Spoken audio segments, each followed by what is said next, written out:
1 Samuel, chapter 13. Saul reigned 1 year, and when he had reigned 2 years over Israel, Saul chose for himself 3,000 men of Israel. 2,000 were with Saul in Michmash and in the mountains of Bethel, and 1,000 were with Jonathan in Gibeah of Benjamin. The rest of the people he sent away, every man to his tent. And Jonathan attacked the garrison of the Philistines that was in Geba, and the Philistines heard of it. Then Saul blew the trumpet throughout all the land, saying, "Let the Hebrews hear."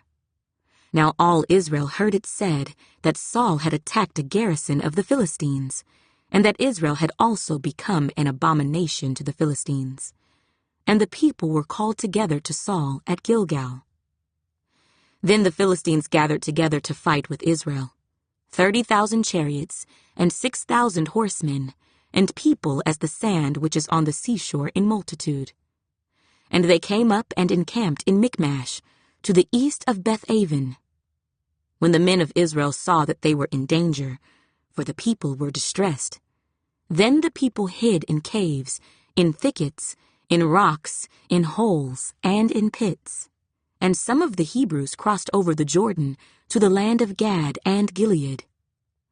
As for Saul, he was still in Gilgal, and all the people followed him trembling. Then he waited 7 days, according to the time set by Samuel. But Samuel did not come to Gilgal, and the people were scattered from him. So Saul said, "Bring a burnt offering and peace offerings here to me." And he offered the burnt offering. Now it happened, as soon as he had finished presenting the burnt offering, that Samuel came, and Saul went out to meet him, that he might greet him. And Samuel said, "What have you done?"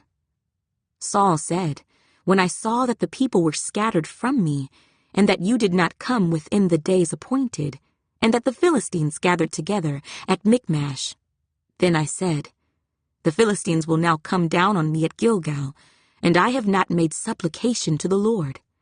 Therefore I felt compelled, and offered a burnt offering." And Samuel said to Saul, "You have done foolishly. You have not kept the commandment of the Lord your God, which he commanded you. For now the Lord would have established your kingdom over Israel forever. But now your kingdom shall not continue. The Lord has sought for himself a man after his own heart, and the Lord has commanded him to be commander over his people, because you have not kept what the Lord commanded you." Then Samuel arose and went up from Gilgal to Gibeah of Benjamin.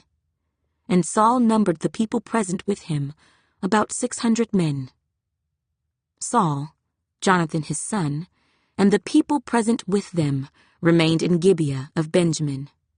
But the Philistines encamped in Michmash. Then raiders came out of the camp of the Philistines in 3 companies. One company turned onto the road to Ophrah, to the land of Shual. Another company turned to the road of Beth-horon, and another company turned to the road of the border that overlooks the valley of Zeboim, toward the wilderness.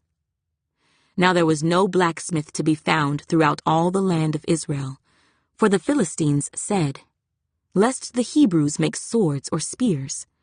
But all the Israelites would go down to the Philistines to sharpen each man's plowshare, his mattock, his axe, and his sickle.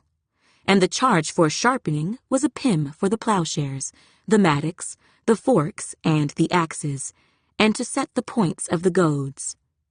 So it came about, on the day of battle, that there was neither sword nor spear found in the hand of any of the people who were with Saul and Jonathan, but they were found with Saul and Jonathan his son.